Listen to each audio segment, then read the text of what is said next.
Et on a le plaisir de recevoir aujourd'hui le professeur Aimé Boni. Bonjour. Bonjour. Vous êtes médecin, cardiologue, enseignant universitaire aussi. Vous avez présenté très récemment un important travail d'études panafricain sur le traitement des maladies du cœur. C'était à l'occasion du Congrès mondial de cardiologie à Paris. C'était au début du mois. Votre travail a d'ailleurs été primé comme l'une des 7 meilleures études dans le domaine. Alors, on va en parler de cette étude, mais d'abord, professeur Aimé Boni, ce constat, les maladies cardiovasculaires, elles explosent en Afrique? Les maladies cardiovasculaires explosent en Afrique. L'incidence, c'est-à-dire le nombre de nouveaux cas par an, est en augmentation en Afrique et dans les pays pauvres par rapport aux pays développés, puisque là-bas la prévention elle est plus efficace. Donc on a de plus en plus de maladies cardiovasculaires. On meurt aussi de plus en plus de maladies cardiovasculaires en Afrique par rapport à l'Occident. Par rapport à l'Occident, et vous dites c'est notamment dû à un manque de prévention, donc. La prévention est balbutiante. Donc il faut mettre un accent sur la prévention parce que prévenir vaut mieux que guérir, et en détectant les malades cardiaques ou ceux susceptibles de devenir cardiaques à court terme, le fait de les détecter permet de maîtriser en fait cette évolution. Et on a donc des facteurs de risque de maladies cardiovasculaires qui sont connus et qui, si elles sont mis en évidence très tôt, permettront d'éviter d'aller vers la maladie. Or, cette détection-là n'est pas suffisamment faite en Afrique. Très bien. Avant de continuer, nos téléspectateurs ont tenu à vous poser des questions. On écoute tout de suite la première. Bonjour docteur, je voudrais savoir quelle alimentation il faudrait avoir pour éviter les risques de maladies cardiovasculaires. Alors, les aliments riches en sel doivent être évités parce que le sel favorise la rigidité des artères, donc va augmenter la pression artérielle, donc l'hypertension artérielle. Le sel retient de l'eau dans l'organisme, et lorsqu'on a un cœur qui est déjà fatigué, il va retenir de l'eau et le sel va majorer cette rétention d'eau, et on va donc avoir une insuffisance cardiaque majorée. Donc le sel n'est pas bon pour le cœur. Les aliments riches en sucre pour éviter le diabète, et aussi les aliments riches en graisse pour éviter le mauvais cholestérol. Mais par contre, il faut privilégier les poissons et les légumes. Donc une alimentation équilibrée finalement. On va écouter une autre question, elle concerne les femmes. Est-ce que moi, en tant que femme, je suis plus exposée aux maladies cardiovasculaires?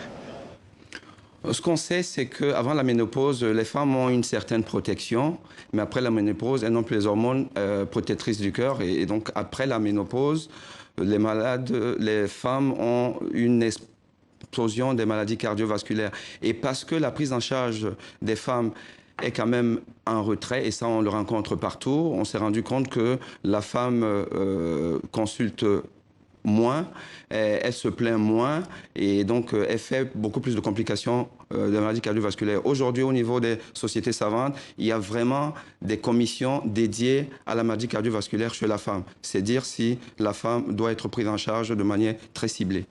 Alors, on le sait aussi, professeur Aimé Boni, que l'âge est un des nombreux facteurs qui peut expliquer les maladies cardiovasculaires, mais pas que, et c'est l'objet de la prochaine question. J'ai remarqué qu'il y avait beaucoup de jeunes actuellement qui meurent d'AVC. Et ma question, c'était pourquoi? Alors, l'AVC, effectivement, c'est l'apanage des vieux, parce que les causes principales d'AVC sont l'arythmie cardiaque, ce qu'on appelle la fibrillation auriculaire, qui est en fait le vieillissement du tissu cardiaque et qui va donc entraîner ces arythmies-là, ou encore l'hypertension artérielle, qui est aussi la maladie des vieux. Mais malheureusement, on rencontre de plus en plus une augmentation de l'incidence des AVC chez les sujets jeunes. Les causes sont multiples, mais il faut retenir que le VIH est l'une des causes d'AVC du sujet jeune. Il faut aussi explorer les maladies du sang, de la coagulation, parce qu'il doit y avoir un équilibre entre les facteurs qui vont entraîner la coagulation du sang et les facteurs qui vont entraîner la fluidité du sang. Cet équilibre doit être fait. Et quand ce n'est pas fait, à cause d'un déficit en certains facteurs, on peut coaguler plus, former des caillots qui vont aller donc dans la grande circulation et aussi au niveau de la petite circulation vers le cerveau, et entraîner donc un AVC. L'Afrique, d'après votre étude, professeur, est le continent le plus en retard de la planète en termes d'offres de soins. Et vous dites que c'est à cause d'un manque de volonté politique. Est-ce que la santé, c'est le grand oublié des politiques africaines? Alors, notre étude a effectivement montré qu'il y a une vraie disparité de prise en charge en Afrique. En Afrique du Nord, on soigne mieux. En Afrique du Sud Et en Île-Maurice, on soigne autant qu'en Afrique du Nord.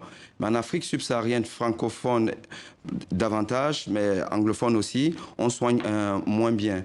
Et la raison principale, c'est que les politiques de santé ne remettent pas l'être humain au centre du développement. Il y a peu de moyens mis en jeu. Il faut savoir que la déclaration d'Abuja en 1991 avait demandé aux États de consacrer 15% de leur budget à la santé. Or, la plupart des pays sont à moins de 5%.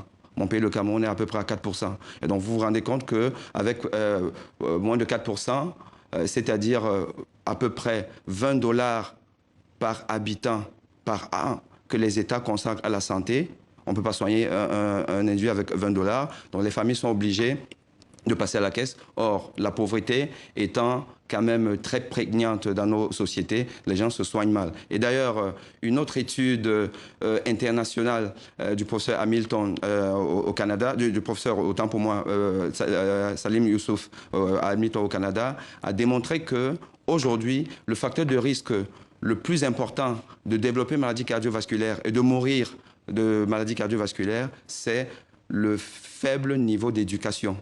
Plus on est moins éduqué, plus on va développer les maladies cardiovasculaires. Et ça se comprend, parce que quand on n'est pas éduqué, on ne peut pas rentrer sur le marché de l'emploi. Et si on n'est pas sur le marché de l'emploi, parce qu'on est au chômage, on ne pourra pas avoir des revenus permettant de se soigner et de soigner sa famille. Donc on va mourir, on va développer ces maladies, on va mal manger et on va mourir de maladies cardiovasculaires. Donc aujourd'hui, la gouvernance nous montre qu'on doit faire des efforts en termes de bonne gouvernance pour pouvoir éviter les maladies cardiovasculaires. Et d'ailleurs, ça fait qu'on en arrive en Afrique à mourir de maladies qui sont finalement curables aujourd'hui. Beaucoup de maladies cardiovasculaires sont curables aujourd'hui. La médecine a fait beaucoup de progrès. Je vous donne un exemple précis. Lorsqu'on a un cœur qui est très lent, on meurt si on n'est pas implanté d'un pacemaker. Le pacemaker peut coûter à peu près 800 000 francs CFA. Et encore qu'on peut faire moins. Mais si on n'a pas ça, on meurt. 20% des pays africains n'ont pas le plateau technique et n'ont pas l'expertise pour implanter un pacemaker aux patients. Donc, si vous avez cette maladie-là dans plusieurs pays africains, vous mourrez, ce qui est quand même un scandale. Et donc, vous me disiez, aujourd'hui, beaucoup de gens vont donc se soigner à l'étranger. Merci, professeur Aimé Boni. On manque de temps. Je rappelle que vous êtes médecin, cardiologue et enseignant universitaire. C'est ainsi que s'achève votre journal Afrique. Merci de nous avoir suivis. Merci.